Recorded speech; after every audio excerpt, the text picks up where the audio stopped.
오늘은 2026년 부동산 전망을 해보겠습니다. 제가 운 좋게 2023년부터 부동산 전망을 모두 정확히 맞춰왔는데요. 지금 집을 살지 말지 고민하시는 분들은 내 집 마련 결정에 큰 도움이 되실 거예요. 오늘 영상 레전드이니까 끝까지 시청 부탁드립니다. 흙수저의 신. 안녕하세요. 흑수의 신, 흑신입니다. 새해를 맞이해서 오늘은 2026년 부동산 전망을 해보겠습니다. 앞으로 집 가격이 내릴지 오를지 알기 위해서는 집값을 결정하는 핵심 요소를 확인해야 하는데요. 집 가격을 결정하는 핵심 3대 요소가 뭐라고 했죠? 네, 맞습니다. 가격을 결정하는 3대 요소는 바로 입금가입니다. 첫째는 입주 물량이고요. 둘째는 금리고요. 셋째는 가격입니다. 중요한 순서대로 나열한 거예요. 집값에 영향을 미치는 요인은 수백 가지입니다. 하지만 이 세 가지 요소가 집 가격을 대부분 결정합니다. 오늘 이 세 가지 요소를 분석하여 2026년 집값이 어떻게 흘러갈지 알려드리겠습니다.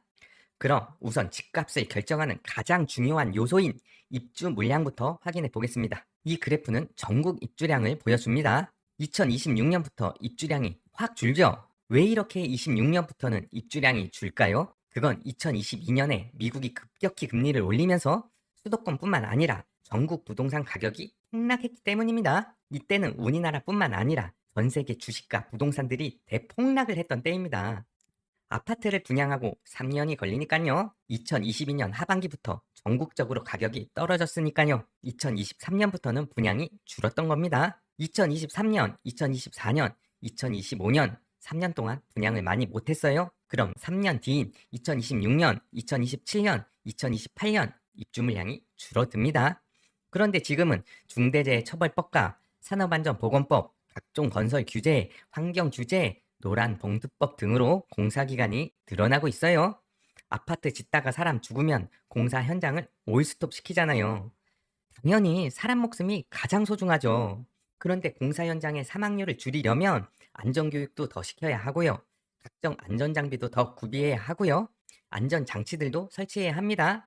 그럼 공사비에 이러한 안전 관련 가격들이 더해지니 공사비는 더 오릅니다. 문제는 아파트는 로봇이 지을 수 있는 것이 아니라는 겁니다. 직접 사람이 지어야 하는데요. 안전규정 다 지키면서 공사하면 공사기간이 늘어나고요. 공사기간이 길어지면 공사비는 당연히 증가합니다. 그럼 예전에는 3년이면 아파트 지었잖아요. 그런데 이제는 공사기간이 늘어났으니 아파트 짓는데 4년에서 고층 아파트는 5년 6개월도 걸리게 됩니다. 그래서 최소 앞으로 3년 동안은 입주 물량이 확정된 거예요. 그리고 2029년도 입주 물량이 적죠? 지금은 아파트 짓는데 4년 걸린댔잖아요. 그러니까 2029년도 공급량이 적을 것이라는 것을 유추해 볼 수 있어요. 그러니까 지금은 수도권뿐만 아니라 지방도 입주 물량이 적어요. 그래서 제가 요즘 지방 임장 다닌다고 바쁜 거고요. 자, 그럼 형님들이 가장 사고 싶어 하시는 서울 입주 물량 한번 보겠습니다. 이 그래프 보시니까 어떤 생각이 드시나요? 제가 2023년에도 이 그래프 보여드리면서 가슴이 웅장하게 뛰지 않냐고 말씀드렸었죠. 형님들이 서울 집주인이라고 생각해 보세요. 서울 집주인이 이 그래프 보고도 집을 파시려는 분이 얼마나 있을 거라고 생각하시나요? 제가 집값을 결정하는 가장 큰 요소가 입주 물량이라고 했습니다. 저게 서울의 입주 물량이라고요. 서울에 이렇게 입주 물량이 적은 건 처음이에요. 10년 전 고 박원순 서울시장 때 서울 재개발 구역 절반이나 해제하고 집은 지을 생각 안 하고 동네 벽화에 그림 그릴 때부터 이미 결과는 나온 거라고요. 지옥으로 가는 길은 선의로 포장되어 있습니다. 그래서 제가 2023년부터 서울 집값 오른다고 주구장창 말씀드려 왔던 거예요. 부동산이 그렇게 간단하냐고요? 네, 간단해요. 부동산은 주식과 다르다니까요. 주식은 트럼프 대통령 말 한마디에 주가가 이리 갔다 저리 갔다 그러잖아요. 부동산은 아니라니까요. 제가 2023년에 서울 집값 오른다고 말했다가 온갖 욕은 다 먹었잖아요. 입주 물량이 없으니까 집값이 오른다고 말한 건데요. 오를 것 같으니까 오른다고 말하는데 저보고 부동산 투기꾼이다, 폭등 벌레다, 무지성 폭등론자다. 저 새끼는 입만 열면 집값 오른다고만 말한다. 왜 이렇게 저를 못 잡아먹어서 안달들이신 거예요? 제가 2025년 1월에도 서울 집값 오를 거니까 빨리 매수하라고 강력히 말씀드렸잖아요. 25년 1월 부동산 분위기 기억 안 나시죠? 완전 풍랑 유튜버들이 득세할 때였어요. 제가 25년 1월에 서울 아파트 매수해야 한다고 유튜브를 통해서 강력히 말씀드렸고요. 그때 제게 상담받고 서울집 사신 분들은 25년 한 해 동안만 최소 몇 억에서 많게는 20억까지 버셨어요. 제가 23년부터 내 집 마련을 해야 한다고 말씀드린 가장 큰 이유가 입주 물량 감소였어요. 미국 경제가 어쩌고지 어쩌고, 환율이 어쩌고지 어쩌고, 경기가 어쩌고지 어쩌고, 인구가 어쩌고 저쩌고. 아주 하버드 경제 박사들 납치셨어요. 그건 주식 분석할 때 이야기죠. 부동산은 필수제예요. 길바닥에서 텐트 치고 잘 거 아니잖아요. 주식은 투자하기 싫으면 안 해도 되잖아요. 반면에 부동산은 필수제이기 때문에 강제 참여 시장이에요. 아, 이 새끼 잔소리 또 시작이네. 야, 그냥 대본대로 해 임마. 자꾸 쓸데없는 소리 하니까 구독자가 안 늘어나는 거잖아. 니나 걱정해. 흑수저의 신. 자, 다음은 경기도 입주 물량입니다. 2026년, 2028년 입주 물량은 적은데 2027년 입주 물량은 많죠? 그럼 경기도 입주 물량은 많은 거예요? 적은 거예요? 입주 물량만 본다면 적정하다고 볼 수 있는데요. 자세히 들여다보면 결과는 달라집니다. 이 지도는 2026년부터 2028년까지 3년간의 입주 물량을 보여주는 건데요. 파란색은 입주가 적은 것이고요. 빨간색은 입주가 많은 겁니다. 수도권에 입주하는 위치를 자세히 보면 광명을 제외하고는 대부분 수도권 외곽인 것을 알 수가 있습니다. 그러니까 경기도에 2027년 입주 물량이 많아도 입주하는 아파트들이 경기도 외곽이기 때문에 수도권 핵심지 가격에는 영향을 주기 어렵습니다. 수도권 상급지 가격을 끌어내리려면 서울 출퇴근이 가능한 위치에 입주 물량이 많아야 합니다. 그럼 자세히 한번 봐볼게요. 이 그래프는 평택 아파트 입주 물량입니다. 입주 물량 엄청 많죠? 2기 신도시인 평택 고덕국제 신도시에도 이미 빈 땅이 많은데요. 평택에는 브레인시티, 화양지구 등 아파트들이 엄청 많이 들어와요. 삼성전자 평택 캠퍼스에 P4 공장이 부분 공사 중이고요. P5 공장은 25년 11월부로 공사를 재개하였습니다. 그럼 건설 인력들이 많이 상주하게 되는데요. 문제는 건설 인부들이 필요한 건 원룸이지 아파트가 아니거든요. 영상 시간이 길어지니 평택 부동산에 대해서는 따로 영상을 만들어 드릴게요. 그럼 평택, 오산, 이천 입주 물량을 한꺼번에 보도록 하겠습니다. 입주 물량이 엄청 많은데요. 이러한 외곽 지역들은 애초에 서울 출퇴근하려고 거주하는 곳들이 아닙니다. 그렇기 때문에 이러한 경기도 외곽 지역의 입주 물량이 많아지면 외곽 지역 집값은 떨어지지만 수도권 핵심지 집값에는 영향을 주지 않습니다. 그러니까 내 집 마련할 때 모델하우스 가서 신축에 뿅 가서 이러한 지역의 신축 아파트 분양 받으면 나중에 후회 많이 하세요. 자, 다음은 인천 아파트 입주 물량 보겠습니다. 인천은 22년부터 25년까지 입주 물량이 참 많았는데요. 26년과 27년에는 입주 물량이 많이 줄어듭니다. 그런데 28년에 입주 물량이 많이 늘죠? 그럼 주로 어디에 입주가 많을까요? 자, 이 지도 보시면 입주 물량이 인천 서구, 계양구, 미추홀구, 연수구에 집중되어 있는 것을 볼 수가 있습니다. 그동안 부평구와 남동구에는 재개발이 일찍부터 시작해서 입주를 이미 많이 한 상태이고요. 서구 검단 신도시는 워낙 규모가 커서 지금도 열심히 아파트 짓고 있고요. 빈 땅도 여전히 많습니다. 검단 신도시는 옆에 김포 풍무에도 입주 물량이 많기 때문에 내 집 마련할 때 유의하셔야 합니다. 미추홀구에는 CTOCA를 포함한 하객동 입주 물량이 많고요. 연수구에는 송도역과 송도 신도시의 입주 물량이 많습니다. 송도 가보시면 빈 땅이 아직도 많아요. 그러니까 어쩔 수 없이 인천에 내 집 마련을 하실 분들은 7호선이 관통하는 부평의 삼산과 상곡을 유심히 보시고요. 1호선 부평역 인근도 좋습니다. 남동구는 구월동을 중심으로 내 집 마련하시면 좋습니다. 또 주절주절 제가 너무 자세히 말씀드려서 영상이 길어질 것 같은데요. 인천도 따로 영상으로 말씀드릴게요. 지금부터는 빠르게 핵심만 말씀드리겠습니다. 그러니까 뒤로 가기 누르면 저 삐질 거예요. 죄송합니다. 흑수저의 신. 자, 이 그래프는 서울, 경기도, 인천 입주 물량을 한꺼번에 표시한 겁니다. 수도권은 하나입니다. 서울, 경기도, 인천 입주 물량이 서로에게 영향을 줍니다. 특히 서울 업무직으로의 출퇴근이 가능한 경기도와 인천의 입주 물량이 많아지면 서울 전세 가격이 떨어지면서 서울 매매가도 하락합니다. 그래서 제가 3기 신도시 입주 상황을 잘 보시라고 말씀드린 거고요.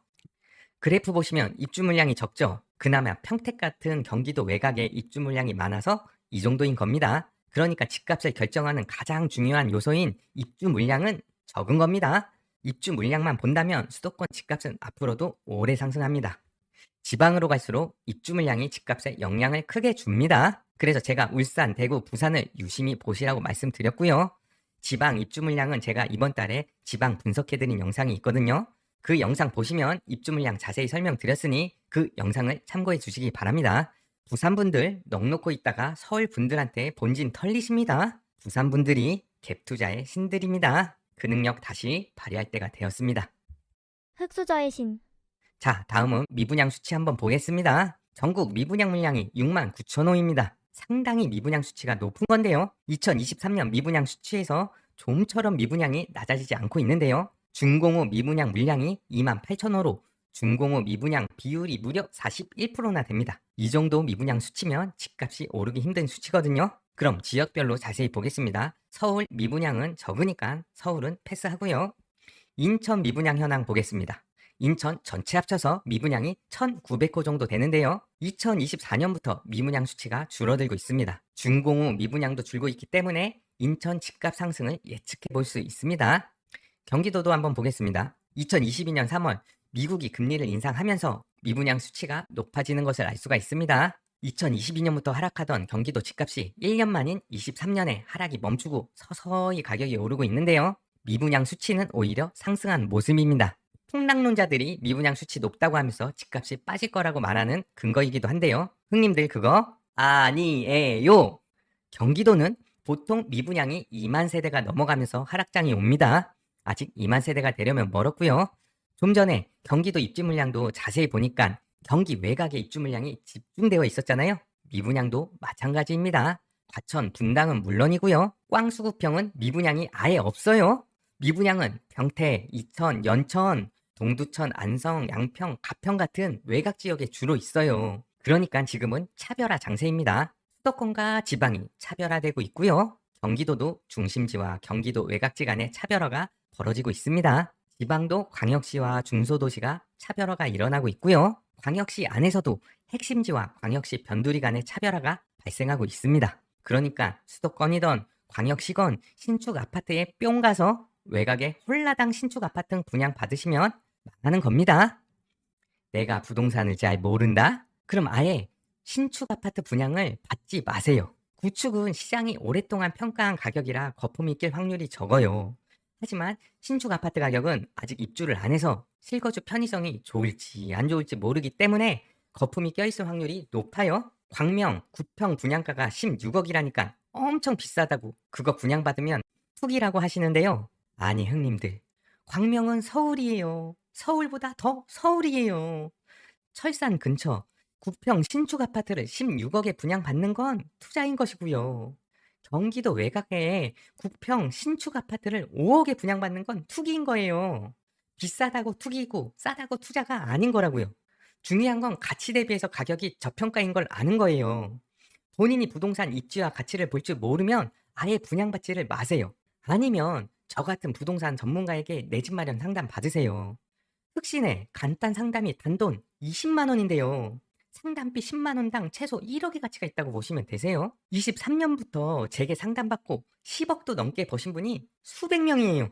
저도 초보 시설 유료 상담 받고 산 부동산이 결국 가장 많이 오르더라고요. 저렴하게 상담 받고 싶으신 분은 고정 댓글 참고하시면 되고요. 꼭 저 아니어도 되니까 초보분들은 꼭 부동산 전문가에게 상담받고 내 집 마련하세요. 신축 빌라 분양이나 미분양난 아파트나 아파트에 추천하는 전문가는 조심하시고요.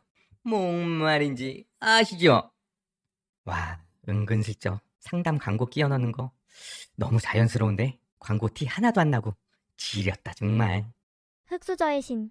지금까지 집값을 결정하는 3대 요소 중 첫 번째 요소인 입주 물량에 대해서 알아봤습니다. 지방은 도시별로 입주 물량이 다르기 때문에 입주 물량이 적은 곳에 내 집 마련을 하셔야 하고요. 특히 부산, 대구 유심히 보세요. 수도권은 앞으로 입주 물량이 적습니다. 하지만 경기도 외곽이나 인천 택지지구 쪽에는 입주 물량도 많고 준공후 미분양도 많기 때문에 내 집 마련할 때 유의하셔야 합니다. 다음은 집값 결정 요인 두 번째인 금리를 보겠습니다. 아파트는 수익형 부동산이 아니고 시세 차익형 부동산이기 때문에 금리의 영향을 덜 받긴 하는데요. 하지만 전세대출이 본격 도입된 박근혜 정부 시절 이후에는 전세금의 80%까지 대출을 해줬고요.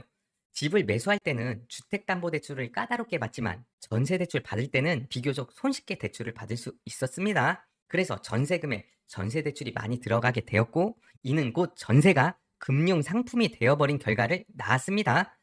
그래서 예전과 다르게 전세대출이 도입된 이후에는 금리를 유심히 보셔야 합니다. 왜냐하면 금리가 오르면 전세대출 금리가 오르고요. 그럼 전세이자가 부담스러운 사람들이 전세금이 낮은 빌라나 도시형 생활주택 같은 아파트 대체 상품으로 이사를 가버리기 때문입니다. 아파트 재고량은 변한 것 없이 그대로이지만 아파트보다 낮은 주거 상품인 빌라 등이 주거 상품으로 편입되면서 주택 유효 공급이 늘어나게 되는 겁니다. 형님들, 이거 이해 됐어요? 그러니까 금리가 낮을 때는 싼 이자로 전세대출을 받아서 아파트에서 신혼집을 차렸는데요. 그로 인하여 빌라들의 실제로 공시들이 엄청 많았어요. 그런데 금리가 높아지면 전세대출 이자를 아끼려고 신혼집을 빌라에서 시작하게 된다고 생각하시면 되세요. 그래서 금리가 낮을 때는 빌라가 아파트 대체제로서 역할을 못하는데요. 금리가 높아지면 빌라가 아파트 대체자가 되어버립니다. 즉, 공실이던 빌라들이 주택시장에 편입되면서 주택 유효 공급량을 늘려버리게 되는 겁니다. 금리가 오르면 아파트 전세 수요가 낮아지면서 아파트 전세 가격이 떨어지고요. 그럼 아파트 가격을 지탱해주던 전세 가격이 내려가면서 아파트 매매 가격도 떨어지게 됩니다. 제가 집값 결정 요소 중 가장 중요한 것이 입주 물량이 늘어나는 거라고 했잖아요. 그러니까 금리가 오르면 빌라가 유효주택으로 변하면서 공급량이 늘어나는 꼴이, 죄송합니다, 우리가 어떤 민족입니까? 암기의 민족 아닙니까? 그냥 외우세요. 금리가 오르면 집값이 떨어진다. 죄송합니다. 그런데 세상 일이 이렇게 단답형으로 답이 안 나오거든요. 입주 물량과 미분양도 예외가 있었잖아요. 금리도 예외가 있습니다. 이때 중요한 것은 금리가 단기간에 많이 올라야 집값이 떨어진다는 거예요. 금리가 천천히 조금씩 오르면 시장이 대출이자에 적응해 버리기 때문에 집값이 떨어지지가 않아요. 코로나 이후 2022년 3월 미국이 금리를 인상했잖아요. 그런데 그 인상폭이 너무 크고 속도가 빨랐다는 거예요. 지난 미국 금리 인상기에는 2015년 12월부터 2018년까지 3년 동안 2.5% 금리를 인상시켰는데요.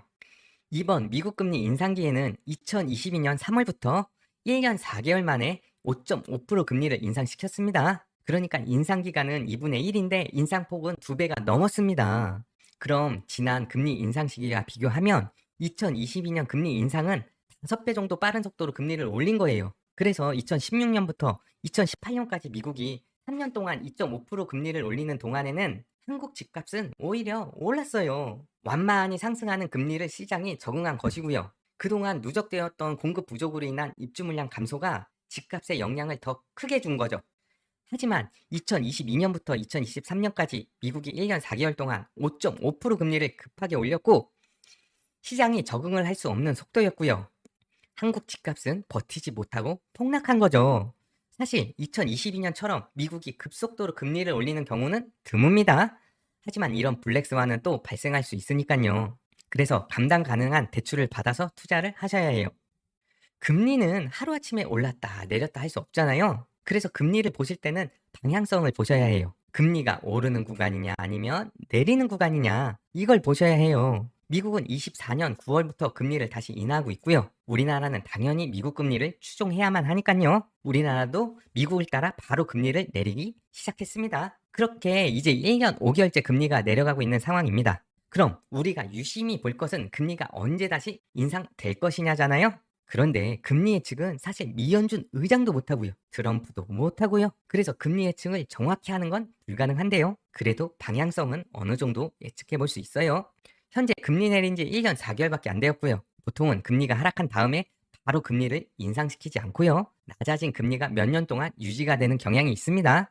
코로나 직후 내려간 금리가 2020년부터 2021년 2년 동안에는 0.25%로 제로금리 시대가 유지되었거든요.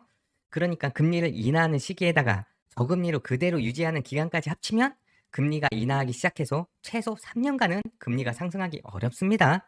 예전에는 미국의 중립금리가 2.5% 정도였는데요. 요즘은 중립금리가 약간 상향돼서 3%에서 3.5% 정도를 중립금리로 보고 있습니다. 그래서 현재 미국 금리가 3.75%이기 때문에 한 번에서 많게는 세 번의 금리 인하를 예상해 볼 수 있습니다. 그러니까 금리의 방향성은 상승이 아니라 하락입니다. 금리가 더 하락할 것이고요. 하락한 금리가 유지가 될 것입니다. 금리가 낮아진다는 것은 유동성이 늘어난다는 말입니다. 금리가 낮아지면 대출이 늘어나기 때문에 통화량 증가 속도가 빨라집니다. 우리나라도 24년부터 금리를 낮추고 있고요. 특히 25년 6월 이재명 대통령이 당선된 이후 민생지원금과 상생 페이백 등 돈을 살포하고 있는데요. 거의 매달 40조씩 통화량이 늘어나고 있어요.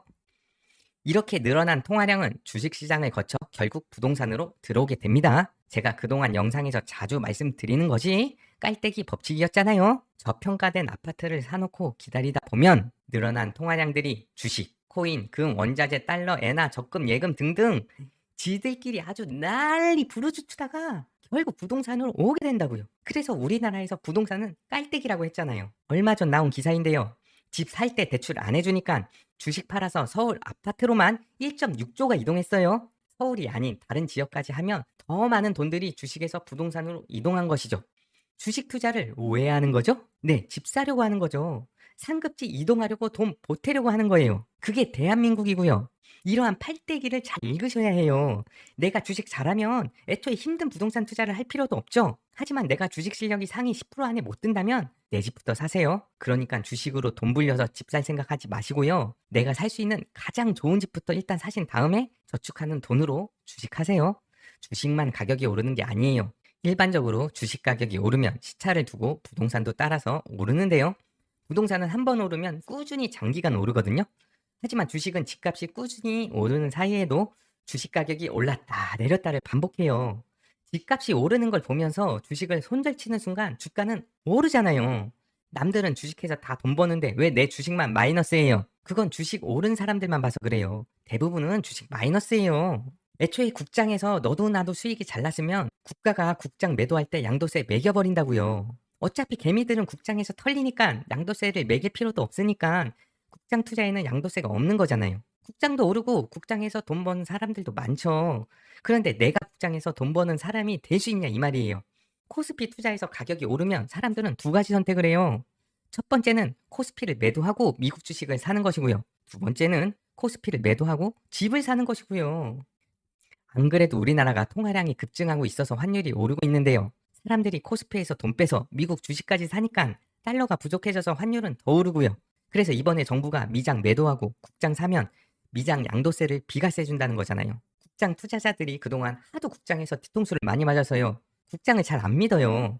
올해 코스피가 많이 상승한 건 외국 세력 덕분이에요. 외국인들이 한국 주가가 저평가되었다고 해서 외국 자금들이 한국 주식을 많이 사서 코스피가 오른 거잖아요. 지금처럼 통화량이 급증하는 상황에서는 인플레이션 해지를 위해서 실물 자산을 보유하고 있어야 하고요. 대표적인 실물 자산이 집입니다. 그러니까 환율 해지는 못하지만 인플레이션 해지를 위해서라도 내 집 마련은 하셔야 합니다. 그렇다면 미국 주식을 투자해서 번 돈으로 내 집 마련하겠다는 생각하실 수도 있는데요. 그거 쉽지 않아요. 미국 주식만 오르는 것이 아니고요. 한국 집값도 오르기 때문이에요. 그리고 미국 주식은 양도세 22%도 납부해야 하고요. 미국 주식 투자를 하고 싶으시면 내 집 마련을 한 이후에 미국 주식 투자를 하세요. 집값 결정 요소인 두 번째인 금리에 대해서 살펴봤습니다. 금리가 내려갈 때는 주담대와 전세대출 금리가 내려가기 때문에 집값이 오르고요. 통화량이 늘어날 때도 통화량의 종착지는 결국 실물 자산인 집입니다. 한동안 우리나라는 금리가 내려가고 지원금을 살포할 것이기 때문에 통화량 증가 속도가 빠를 것이고요. 결국 집값은 상승합니다. 흑수저의 신.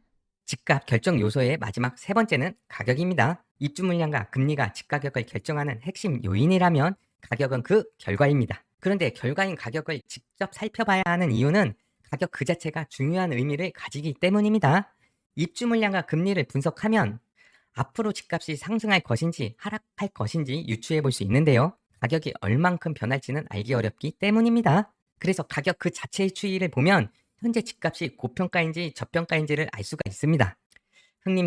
흥님들 지금 졸고 계셨죠? 오늘 영상이 너무 중요해서 내용이 길어지는데요. 원래 보여드리고 싶은 지표들이 더 있어요. 그런데 영상이 길어지니까 많은 지표들을 생략한 거예요. 거의 다 왔으니까 집중 좀 해주세요. 이 영상으로 여러분들의 인생이 천지개벽할 수도 있습니다. 집중해라, 집중. 얍! 죄송합니다. 이 그래프는 서울 아파트 매매 지수입니다. 1986년부터의 그래프이고요. 1986년 이전 데이터는 공식적으로 없기 때문에 1986년 이전 자료는 알 수 없습니다. 참고로 1986년 이전 상승장이 얼마나 길었는지 궁금해하시는 분들이 있을 수 있으니까요. 대치 음마아파트 전용 8사가 1978년 약 2,300만 원으로 분양을 했는데요. 1986년에 7천만 원 정도 했으니까요. 음마아파트는 8년 동안 3배 정도 가격이 상승하였습니다. 음마아파트의 가격을 봤을 때 서울의 1차 부동산 상승장은 15년 이상 지속된 것으로 유추해 볼 수 있습니다. 과거에 서울 아파트 매매 시세를 보는 이유는 과거 가격을 통해서 앞으로의 가격을 유추하기 위해서입니다. 1차 상승장이 최소 15년 상승했다 가정하고요. 1차 하락장은 1991년 1기 신도시가 입주하면서 약 5년 동안 하락합니다. 그리고 1996년부터 2차 상승장이 2009년까지 14년 지속되고요. 2010년부터 2013년까지 2기 신도시가 본격 입주하면서 2차 하락장이 4년간 이어집니다. 그리고 2014년부터 3차 상승장이 시작되었고 지금까지 이어져 오고 있습니다. 1997년 IMF와 2008년 서브프라임 사태와 2022년 미국 금리 쇼크 사태는 하락장이 아니라 조정장입니다. 2022년 미국 금리 인상으로 인한 폭락장은 1년 만에 가격이 바로 반등했기 때문에 하락폭은 컸지만 대세 하락장은 아닙니다. 대세 하락장이 오려면 대규모 공급량으로 인한 장기간의 하락장이 이어져야 합니다. 저는 3차 하락장은 3기 신도시의 동시다발적인 공급으로 인하여 발생할 거라 보고 있습니다. 그럼 이번 3차 상승장은 언제까지 가격이 상승할까요? 이것을 알기 위해서는 지난 상승장을 봐야 합니다. 2차 상승장 시작점인 1999년 1월에 서울 아파트 매매 지수는 22.0이었습니다. 그리고 2차 상승장 꼭지인 2010년 3월에 서울 아파트 매매 지수는 60.9였습니다.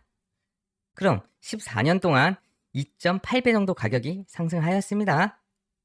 3차 상승장 시작점인 2013년 10월 서울 아파트 매매 지수는 55.4인데요. 만약 2차 상승장 때처럼 2.8배 정도 가격이 오른다면 서울 아파트 맨 꼭지 매매 지수는 155.1이 됩니다. 현재 서울 아파트 매매 지수는 102.7이기 때문에 아직 상승 여력이 많이 남았습니다. 2022년 미국 금리 인상으로 버블을 한번 제거했기 때문에 앞으로 상승장은 더 이어집니다. 얼마나 오래, 얼만큼 높게 상승할지는 저는 알 수 없습니다. 다만 앞으로 더 긴 시간 동안 더 많이 상승할 거는 압니다. 그렇게 이번 3차 상승장은 3기 신도시와 공공택지 지구들의 동시다발적인 입주와 함께 하락장이 올 것입니다. 3기 신도시 입주는 지금처럼 찔끔찔끔 분양한다면 아무 의미 없고요. 동시다발적으로 대량으로 분양해야 합니다. 공공 분양으로는 현재 공급 부족 사태를 막지 못하고요. 민간 분양까지 총동원해서 분양을 해줘야 합니다. 하지만 예전 1기, 2기 신도시 조성할 때와는 다르게 요즘은 국가가 일방적으로 신도시나 택지지구 조성하기가 어렵습니다. 일단 주민들 의견을 수렴하고 수많은 공청회를 거쳐야 하기 때문입니다. 예전처럼 토지 강제 수용하면서 보상도 대충 해줄 수도 없는 시대이고요. 아파트 짓다 사람 죽으면 회사를 폐업해야 할 정도로 압박을 주고 있기 때문에 건설사들은 당연히 소극적인 회사 운영을 할 수밖에 없습니다. 지옥으로 가는 길은 선의로 포장되어 있습니다. 그래서 3기 신도시와 공공택지 지구들의 분양이 지지부진한 상태입니다. 그럼 상승장은 더 길어지고요. 그에 따라 상승폭도 더 커집니다. 특히 1기 신도시가 준공된 지 40년이 다 되어감에 따라 노후화된 아파트가 기하급수적으로 많이 발생하고 있습니다. 아파트가 40년이 넘으면 수돗물에 녹물이 많이 나오고요. 건물 노후화가 심해서 사람이 살기 매우 불편해집니다. 그럼 사람들이 외면하면서 40년 된 아파트들이 유효주택수에서 빠져버립니다. 이는 공급이 감소되는 역할을 하게 됩니다. 이것을 슈퍼사이클이라 부릅니다. 그러니까 안 그래도 입주 물량도 부족한데 슈퍼사이클까지 도래되었기 때문에 공급량은 더욱 부족해집니다. 그럼 전월세 가격이 치솟고 매매가도 떠밀려 올라가 버립니다. 그래서 앞으로 얼만큼 가격이 상승할지 예측하기가 두려울 정도입니다. 정부는 어떻게 해서든지 집값을 잡으려고 대출도 안 해줄 것이고요. 다주택자를 투기꾼 프레임으로 씌워서 때려 잡을 것이고요. 각종 취득세, 보유세, 양도세 등 세금을 올릴 것입니다. 부동산 시장으로 들어가는 유동성을 어떻게 해서든지 막으려고 할 것이고요. 부동산으로의 유동성을 잠글수록 건설사는 아파트 건설을 못할 것이고 공급 부족은 더욱 심해질 것입니다. 어떤 정부든 눈 딱 감고 욕먹을 거 각오하고 규제를 다 풀어버리고 다주택자를 양성해 버리면 몇 년 내로 아파트 입주 물량이 많아지면서 집값이 잡힐 텐데요. 사실 이번 정부에서는 물 건너간 것으로 보입니다. 저는 앞으로 집값이 너무 많이 올라갈 것이 보이기 때문에 사실 두렵습니다. 집을 못 가진 무주택자들과 청년 세대들의 원망의 감정이 커질 것이 두렵습니다. 그리고 지방과 수도권 외곽 지역 집주인들의 상대적 박탈감으로 인한 서울 집주인들을 향한 원망도 커질 것입니다. 다주택자를 규제해서 똘똘한 한 채를 종용하는 정부 정책 탓은 안 하고 서울 강남에 집 가진 사람들을 손가락질할 미래가 두렵습니다. 결국 초고가 아파트를 가진 사람들을 마녀 사냥할 것이고요. 엄청난 종부세 부과로 민심을 달랠 것이고요. 똑똑하고 유능한 부자들은 한국을 떠날 것이고요. 우리나라에는 도전은 하지 않고 국가에 기대서 복지만 외쳐대는 사람들만 남고 도전하는 사람들은 외국으로 다 떠나가버리는 포퓰리즘 국가가 될까 두렵습니다. 이순신 장군님이 목숨 바쳐 지켜낸 우리나라가 무너질까 두렵습니다. 반도체, 조선, 원전, 방산, K-팝, K-뷰티 등등 세계 최고인 우리나라가 침몰할까 두렵습니다. 집을 가진 자와 못 가진 자의 갈등의 골은 더욱 깊어질 것이고요. 위정자들은 그 부분을 정확히 파악하고 더욱더 국민들을 갈라치게 할 것입니다. 이야기가 또 샜네요. 제 코가 석자인데 누가 누굴 걱정하는지 모르겠습니다.